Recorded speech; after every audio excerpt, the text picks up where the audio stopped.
Bonjour à tous, ravi de vous retrouver pour cette nouvelle édition. Tout de suite sur Grand Lille TV, l'information près de chez vous. Et avant de commencer, je vous rappelle que vous pouvez retrouver les reportages diffusés pendant ce flash sur le site internet de la chaîne.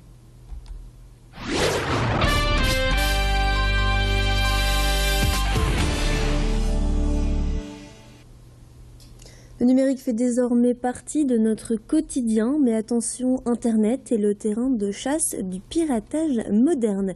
Cette révolution numérique exige toujours plus de fiabilité et de sécurité. Un forum international de la cybersécurité est organisé aujourd'hui et demain à l'île Grand Palais.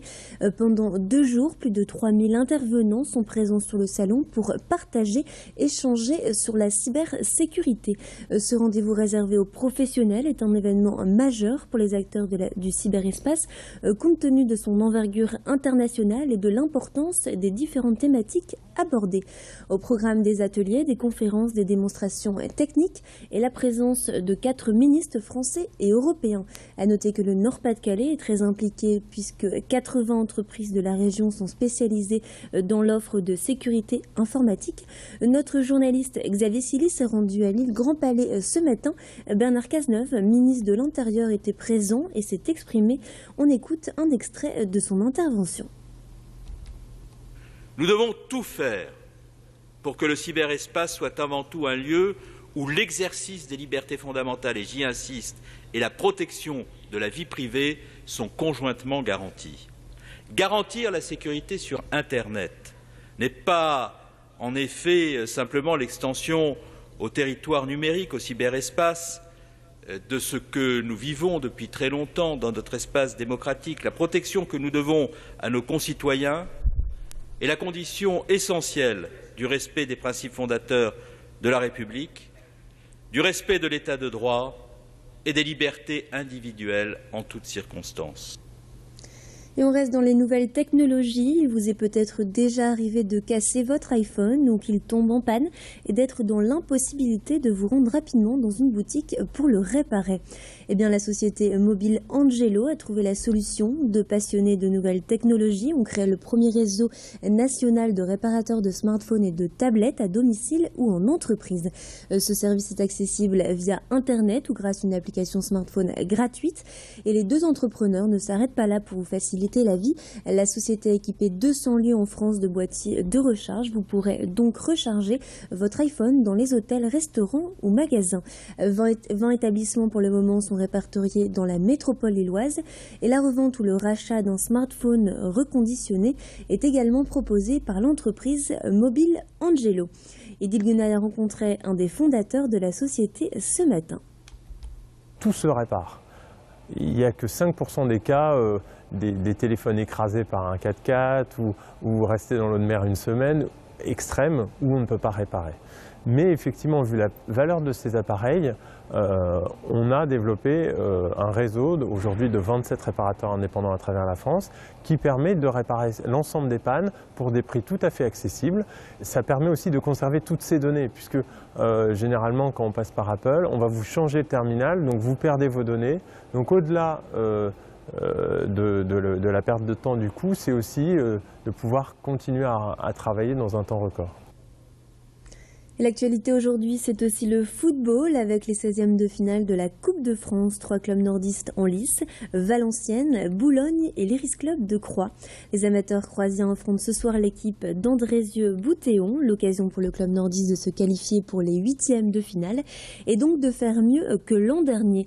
Effectivement, en 2014, Croix a affronté le LOSC et s'était arrêté au stade des 16e. L'équipe est partie hier soir après un dernier entraînement. Thibaut Paqui a suivi cette ultime séance. On écoute le président du club, Patrice Wemmans. Ouais, favori, oui, c'est sûr, puisqu'on joue une division au-dessus. Maintenant, se déplacer, c'est forcément niveler les valeurs. On sait que ça sera très compliqué, comme ça l'a été d'ailleurs depuis 2 ans. C'est pas une crainte, c'est tout simplement, il faut être raisonnable, il faut savoir dans la vie être raisonnable et se dire que ces garçons d'Andrézieux sont comme nous, ils vont vouloir courir, ils vont vouloir jouer, ils vont vouloir nous battre. Quand on a la possibilité de jouer sur son terrain devant 2500 supporters, moins 80 qui viendront de Croix, parce qu'on a quand même 80 personnes qui vont se déplacer, eh bien je pense que ces garçons d'Andrézieux voudront aussi faire un résultat et essayer pourquoi pas aussi d'aller en huitième de finale. Et on termine ce flash avec du cinéma et l'une des sorties de la semaine, le nouveau film du réalisateur Christophe Lamotte, Disparu en hiver. À l'affiche de ce thriller français, Camarade et Géraldine Pellas.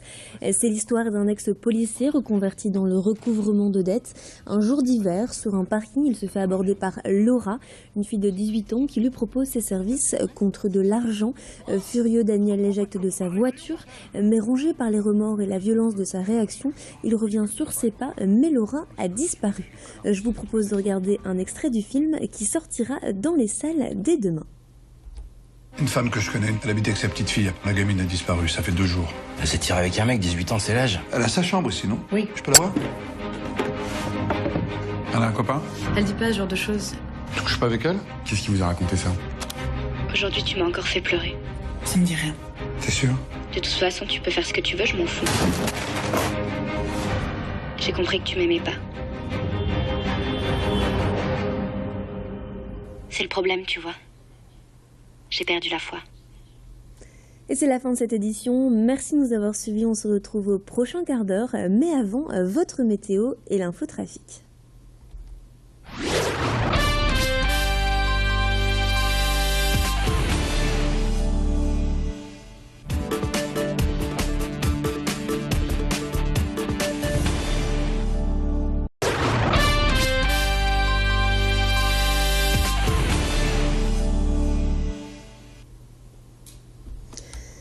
Bonjour à tous, ravi de vous retrouver pour cette nouvelle édition. Tout de suite sur Grand Lille TV, l'information près de chez vous.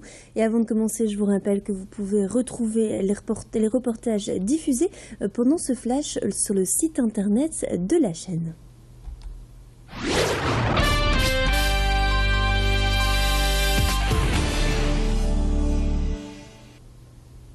Le numérique fait désormais partie de notre quotidien, mais attention, Internet est le terrain de chasse du piratage moderne.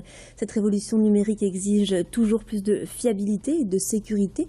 Un forum international de la cybersécurité est organisé aujourd'hui et demain à l'île Grand Palais. Pendant 2 jours, plus de 3000 intervenants sont présents sur le salon pour partager, échanger sur la cybersécurité.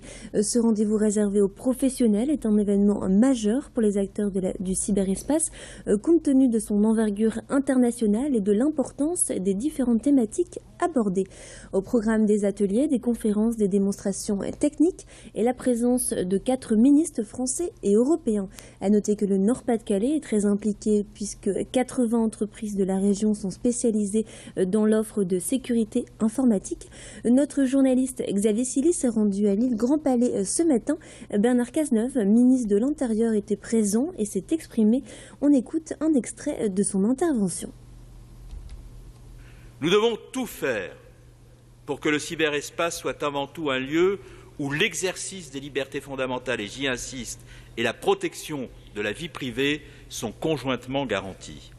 Garantir la sécurité sur Internet n'est pas, en effet, simplement l'extension au territoire numérique, au cyberespace, de ce que nous vivons depuis très longtemps dans notre espace démocratique. La protection que nous devons à nos concitoyens est la condition essentielle du respect des principes fondateurs de la République, du respect de l'État de droit et des libertés individuelles en toutes circonstances. Et on reste dans les nouvelles technologies. Il vous est peut-être déjà arrivé de casser votre iPhone ou qu'il tombe en panne et d'être dans l'impossibilité de vous rendre rapidement dans une boutique pour le réparer. Eh bien, la société mobile Angelo a trouvé la solution. De passionnés de nouvelles technologies ont créé le premier réseau national de réparateurs de smartphones et de tablettes à domicile ou en entreprise. Ce service est accessible via Internet ou grâce à une application smartphone gratuite. Et les 2 entrepreneurs ne s'arrêtent pas là pour vous faciliter faciliter la vie. La société a équipé 200 lieux en France de boîtiers de recharge. Vous pourrez donc recharger votre iPhone dans les hôtels, restaurants ou magasins. 20 établissements pour le moment sont répertoriés dans la métropole lilloise et la revente ou le rachat d'un smartphone reconditionné est également proposé par l'entreprise mobile Angelo.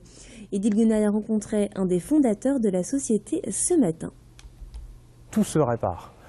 Il n'y a que 5% des cas des téléphones écrasés par un 4x4 ou restés dans l'eau de mer une semaine, extrêmes, où on ne peut pas réparer. Mais effectivement, vu la valeur de ces appareils, on a développé un réseau aujourd'hui de 27 réparateurs indépendants à travers la France qui permet de réparer l'ensemble des pannes pour des prix tout à fait accessibles. Ça permet aussi de conserver toutes ces données puisque généralement quand on passe par Apple, on va vous changer le terminal, donc vous perdez vos données. Donc au-delà de la perte de temps du coup, c'est aussi de pouvoir continuer à travailler dans un temps record. L'actualité aujourd'hui, c'est aussi le football avec les 16e de finale de la Coupe de France. 3 clubs nordistes en lice, Valenciennes, Boulogne et l'Iris Club de Croix. Les amateurs croisiens affrontent ce soir l'équipe d'Andrézieux-Boutéon, l'occasion pour le club nordiste de se qualifier pour les 8e de finale et donc de faire mieux que l'an dernier. Effectivement, en 2014, Croix a affronté le LOSC et s'était arrêté au stade des 16e. L'équipe est partie hier soir après un dernier entraînement. Thibaut Paquet a suivi cette ultime séance. On écoute le président du club, Patrice Wemmans. Ouais, favori, oui, c'est sûr, puisqu'on joue une division au-dessus. Maintenant, se déplacer, c'est forcément niveler les valeurs.